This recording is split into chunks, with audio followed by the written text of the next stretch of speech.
Hey, sir.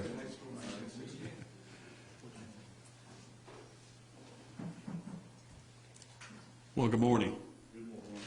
Welcome to the Lucy Craft Landing Historic Museum. We're excited to have everyone here with us today. I want to formally endorse my friend and who I believe to be our next president, Mike Bloomberg. When you look at the tone in Washington and understand how toxic it is and the fact that it's spread across the country, Mike Bloomberg is a refreshing leader, a unifier, who understands that we have more in common than what divides us. Mike Bloomberg is a leader who is not afraid of tough issues and challenging conversations. He has worked tirelessly to create coalitions and build bridges to establish lasting, common-sense solutions that work. That's what we need in local, state, and federal government. We need a strong, proven leader in the White House, and that's why I support Mike Bloomberg. Not only do I support him, but when I think about the 12-year run as mayor of our nation's largest city, an incredible body of work and philanthropy supporting political causes, from green energy to sustainability and the lives of young people, I thank my friend Mike Bloomberg for the work that he has done and will do in these United States of America. At a time when the heart and soul of our country is being divided, we need a leader who has been touched by the better angels of our nature. Mike Bloomberg is that leader. And so I welcome him to the city of Augusta. I not only welcome him to our city, but I formally endorse as our next president, Mr. Mike Bloomberg, the mayor. You're the greatest. Thank you. Good afternoon, everyone. And thank you, Mr. Mayor, for your support and your leadership here in Augusta. It's great to be here and to talk to voters about some of the issues that matter the most to them. We went to a coffee shop where took a lot of pictures, including, it turns out, with the mother of one of my security people who's lived here forever, and he's now a hero because he got his mother to take a picture with this mayor. Didn't seem to care about me, but this mayor was the one that mattered. It is great to see some of the work that the mayor is leading to put this city back on track for a bright future. Mayor Davis has done a great job, and as president of the African American Mayors Association, he is in a key position to help cities work together and spread good ideas, which is critically important. Now, I know we both believe in the power of cities to drive change around the country. Now, that's what mayors do, and we've both been lucky enough to serve for a while and make a difference. We also both have degrees in electrical engineering, although I'm sure that Mayor Davis got better grades than I did. You went to Georgia Tech, is that right? I did. Well, I went to Johns Hopkins, and I think Georgia Tech did have a better engineering school. I hope not today, but maybe back then. Let's just say my academic record was I was one of the students that made the top half of the class possible. You're supposed to laugh at that, folks. So I'm honored to have his support, and I'm running for president, as you know. And people say why, and the answer is to defeat Donald Trump and rebuild America. I think the stakes could not be higher. We cannot afford 4 more years of President Trump's recklessness and unethical actions. If he wins another term in office, we may never recover from the damage. We must win this election. And we must begin rebuilding America by investing right here at home and restoring our nation's credibility and moral leadership abroad. I have spent my career bringing people together and tackling big problems and fixing them. It has worked well in business and in running the country's largest, most progressive city, and I think it can work in Washington as well. One of my priorities as president will be supporting and empowering local leaders like Mayor Davis, because I know how effective local governments can be. Local governments are where you deliver the services. Local governments are where the people can get to talk to their leaders on the streets every day. And I'm happy to say that we made a big difference in New York City, just as Mayor Davis has made here. In New York City, we raised graduation rates while I was mayor by 42%.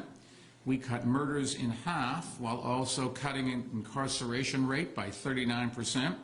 And we cut carbon emissions by 14% while also creating hundreds of thousands of new jobs and we expanded public health insurance. Now, I know we can make big progress on all of these issues nationally because we did it in New York. Not just me, but the team that I put together. And teamwork is the real key to making government efficient. I know we can beat Donald Trump because we've already beaten him. We've taken him on in gun violence and won stronger gun laws in states all across this country. We've taken him on over climate change, and we've led an effort that has closed more than half of the nation's dirty coal-fired power plants. We've also taken him on over e-cigarettes used by children, and we're now winning in cities and states across the country. Georgia, as you know, is a crucial background state in this election, but what you don't see is presidential candidates coming here very often. The fact is, President Trump is about the only one spending money here and in swing states around the country, and that's a big problem for our party. Democrats actually have a great chance to win Georgia and to turn it from red to blue for the first time in a generation, if we nominate someone who makes winning here a priority, and if we nominate someone who builds the kind of broad coalition that is needed to win in Georgia and other crucial states. That's what I'm working to do, and that is why I am here. We can win more than just the presidential election in Georgia. Georgia is the only state with 2 Senate seats up for grabs in November. Democrats can win both of those, and I'll do everything I can to make sure that happens. I was glad to support Stacey Abrams' campaign last year and to support her new efforts to register voters in battleground states, including here in Georgia. Governor Kemp's attempt to purge another 300,000 voters from Georgia's voting rolls has nothing to do with the integrity of the voting rolls and everything to do with hurting Democrats, and we can't let that happen. We have to fight back. And if I'm the nominee, we'll have a fully funded effort to support Georgia Democrats up and down the ticket so we can flip this state from red to blue, just as we did in Virginia. I supported, as you know, last year, 21 winning candidates in the midterms. One of them was Lucy McBath, who won Georgia's 6th congressional district outside of Atlanta. I got to know Lucy through an organization I helped to found called Every Town for Gun Safety. For those of you who don't know Lucy's story, her son Jordan was shot and killed back in 2012 by someone who thought that her son was playing his music too loud. It was just one of those senseless tragedies that happen too often across this country. Lucy, rather than just sitting back, decided to make sure that other parents didn't have to experience what she did. So she decided to do something about it. And we need to elect more leaders like her in Congress. Yesterday, I was in Aurora, Colorado, to speak with survivors of gun violence there who are fighting for smarter gun laws. I outlined what I would do as president to end the scourge of gun violence, like strengthening background checks and other common-sense gun laws, keep guns out of dangerous hands. In the weeks ahead, I'll outline my plans on other key issues, including creating good jobs and fighting climate change. But more than plans, what I offer is leadership to turn plans into reality. America is at its best when we work together to find meaningful and lasting solutions to the big challenges that we face. I'm tired of this country being a place where we don't talk to each other. I'm tired that the left doesn't talk to the right. I'm tired that Republicans don't talk to Democrats, that blue doesn't talk to red. We have a president who is not supposed to be the head of a party, but the head of the whole country, and he just doesn't get that. We've got to stop pulling people apart and start bringing them together, and that's what I will do. As a child and as a Boy Scout, I was taught to believe in the promise and potential of America and the openness of the American dream. I still believe in that ideal, but I have never been more worried about our country's future. And that's why I decided to run, having said a while ago that I wasn't going to run. But when I took a look at what was happening and things were getting worse, and I didn't see others that I thought could beat Donald Trump, I said, shame on me if I didn't have the courage to stand up and at least try. And I'm going to try, and I'm going to win. I'm ready to roll up my sleeves and motivate people to come together so that we can rebuild America and make it fairer and better. I'm ready to get working, and I am honored to have Mayor Davis's support. So thank you all very much, Mr. Mayor. I am indebted to you. You have, I think, made the right decision, but in any case, I'm happy, and my daughters will be happy, and I hope a lot of people will be happy. Your endorsement really means something. You know what it takes to make this a better country and a better world, and I'm honored that you think I can be part of it, so thank you very much. We'll be happy. Thank you. We'll be happy to take a question or two if anybody has any. I have a question. Sure. Welcome to Augusta. I couldn't hear you. See. Welcome to Augusta. Thank you very much. Your stop here is the beginning of what is probably a good partnership. And my question to you is, with Augusta being the James Brown hometown, it pretty much puts Augusta on the map. The city of Augusta has already applied for the asphalt art grant. What does this mean for the city of Augusta to possibly be awarded that grant? You have talked about cities like Augusta being able to grow and investing in them. So can you speak to that and maybe some other possible contributions that this partnership might mean? One of the things my foundation does is work very hard with cities across the country. Why? Because I was a mayor, and I know that that's where the rubber meets the road, where you deliver services and where you get input, and that's what really makes things better. We love the federal government and state governments if they give us some money, but we'd like to, from there on, take it at a local level because both the mayor and I think that's the most efficient ways to do it. One of the things the foundation works on is art and helping local cities. We have competitions where cities each year compete and can win monies. Up to $1 million, I think, if I remember, as they use art to make the city more interesting and where people are happier and people move there. So from an economic point of view, it's good for the city. And also, I might point out that the mayor came to one of our training programs, as did, incidentally, Mayor Pete. We have a number of mayors in the last 3 years who've come through, and we're honored to have had all of them, and hopefully we got them together and gave them a chance to learn how to even be better mayors. Other questions? You want to add anything? I think that's correct, Renetta, and thank you for that question. But Mayor Bloomberg's body of work from a philanthropic perspective is not just asphalt art, but leading mayors. Just most recently, I was at the Harvard Bloomberg Leadership Institute, where you've got 40 mayors from across the world who show up and get the best training to allow us to be better at the job that we do in our cities. That's the type of leader that we have, someone who solves problems but has taken their work from a professional standpoint and said, how can I make cities better? How can I make other leaders better? And that's what our country needs at a time like now. Mayor Bloomberg. Yes. Who's the first? I heard somebody's a female voice first. You? Yes, I'm sorry. You next. I'm sorry. I just heard her first. Mayor Bloomberg, you said in an interview yesterday that you hadn't apologized for stop and frisk earlier than last month because you hadn't been asked about it before running for president. In January of this year, you were asked about stop and frisk and the impact on African American and Hispanic American communities at the U.S. Naval Academy's Leadership Conference. Can you just clarify what you meant when you said yesterday? Well, somebody told me that I was asked another time, and I quite honestly didn't remember it. I think after I left city government, you don't focus on certain things. More recently, I've talked to people who were stopped, and I had discussions about what it meant to them, and we talked about what I've always tried to do and have continued to do, and that is bring down crime, particularly crime in the cities across this country. And we have been taking on the NRA, and pretty successfully too, actually. They're reeling, they've had chaos at their top, their funding sources have dried up, and there are a lot of other places. Moms Demand Action are now going around and encouraging states to pass red flag laws and background checks, and more states are doing this. We are certainly not where we want to be, having the whole country pass the background check laws. Let me just remind you what this is all about.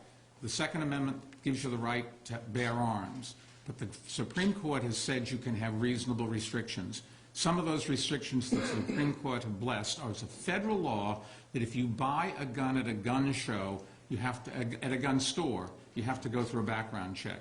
And if you have if you're a minor, or if you have psychiatric problems or a criminal record, you can't buy a gun. There is no law, federal law, that stops you if you buy a gun at a gun show or on the internet.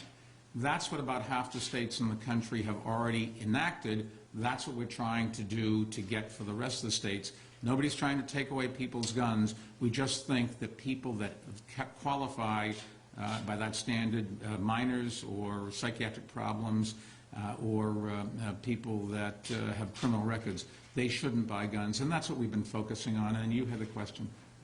You obviously have much more resources than any other Democratic candidate. Can you talk specifically about what sort of advantage that would give you in a general election? And if you don't win the nomination, would you commit to committing a similar amount of resources towards, say, a Biden campaign or a Sanders campaign or another candidate? Well, look, I started out in life. My father made $6,000 the best year of his life. And we didn't have a lot of money. I had to work my way through college, and my parents took out a loan to help. So I didn't come from any money, but I was very lucky. Started a business after working on Wall Street for a while, made a lot of money, and I've committed to basically giving it all away. And I've been doing that, and there are a number of different ways I do that. We support the arts, as she talked about. We support public health issues. We support environmental issues, education, a whole bunch of those kinds of things. And I think using that money to be able to make another level of change, a president of the United States can really have a much bigger impact on the social issues that I care about and have been funding than I can just as a private citizen giving away the money. So the money's going to be there anyways. It's going to go, whether I get elected or not. I've committed to give it all before I die. Right now I give all the profits from the company to the foundation, and we'll continue to do that. And I don't know what I'll do down the road. I don't think I'm going to be in a situation where I've got to look at another Democratic candidate and help them. But I have said that regardless of who the Democratic candidate is, I will support them. I might point out, when Donald Trump's the opposition, that's an easy thing for everybody in this country to make and make that commitment. We'll take two more questions. Well, in the back, yes, miss. Way in the back is first. Yeah, first is young lady. Okay, and then you, and that's it. Okay, during your time as mayor in New York, you stated that crime was severely reduced by up to 15% Yes. in some cases. The murder rate, I think it was. Depends how you measure crime, but murder and car thefts are the things you can measure easily. Well, crime is a big issue here in Augusta, and numbers are much higher than we would like. How, if you were to win, would you be able to work with cities like ours to help reduce crime rates here? It certainly would be my intention. Keep in mind, taking care of crime locally is the responsibility of local government run by the mayor. But the federal government can do a lot of things. One of the things the federal government and the president can do is to work with Congress rather than trying to divide them, pull them together and convince them to convince their voters that nobody's trying to take away their guns. We're just we'd like to put in regulations that you can't buy a gun if you have a psychiatric problem, if you have a criminal record, or if you're a minor. And incidentally, when you poll NRA members who have guns, 80 and 90% of them say that that is what they want anyways. You want to add anything? I do. Since 2012, since Sheriff Roundtree has been in office, we've had a significant decrease in terms of violent crimes and homicides in the city of Augusta. The data bears that out. I think those are the things that we look at consistently. Just within the last 18 months, though, we've seen a slight uptick in gun violence. That's the thing that gives us great pause and concern, which is why we're having this conversation today. I think that the policies that Mayor Bloomberg is proposing are important for us. When you talk about guns and who has access to those guns, that's one of the challenges that we're facing. That's why we need to elect Mike Bloomberg as our next president, a demonstrated track record of working with mayors and moms against guns all across this country to make sure that our communities are safe, whether it's our schools, whether it's our neighborhoods. And so here in Augusta, we've consistently seen those numbers go down until more recently where we've seen an uptick in gun violence. Good. Miss, you, and then the gentleman to your right. Hi, Mayor. Cory Booker responded to comments you made recently, calling him very well spoken. In a serious interview, he said that he was taken aback and says that these are the kinds of, quote, tired tropes that Democrats are making that disconnect them from African American voters. Can you just comment about what you meant about that? Cory Booker was on the board of my foundation. Cory Booker endorsed me 3 times, and I endorsed him, I think it was 3 times. We campaigned together. We have still stayed friends.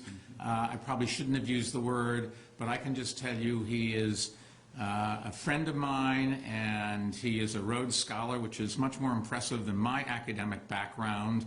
I envy him, and he can certainly speak for himself. And last question, sir. No, I'm sorry, he has a time. So in an interview in 2013, you said that stop. An interview where? In 2013, you said that stop and frisk disproportionately affected white people in New York. I don't remember saying that. There's a video of it, but do you have any response? Obviously, you don't remember it. Look, I don't remember. I said this about stop and frisk. We were trying to bring down crime, doing everything that the experts said we could do to bring down crime. In my 3rd term, the number of stop and frisks had grown dramatically. We looked at it, said maybe this is not the right thing to do. We reduced it a little bit. Crime, instead of going up, came down. Then we went back and reduced it to 95% of all of the stops before I left office. And the crime rate continued to go down, which we're very proud of. Our job is to do everything that we can to save lives. I was with a group of people yesterday in Aurora, where there was 19 people killed in a massacre, and there were a whole bunch of moms demand action with their red shirts there. All of them had lost somebody, and if you talk to them, they will tell you we should do everything we can possibly to reduce violence, and that's what we're going to commit to. That's what we're committing to do, including fighting the NRA. Thank you all very much. Appreciate it. And we will see you the next time, when, assuming the mayor invites me back. Thank you. Thank you. I think we're going out the same.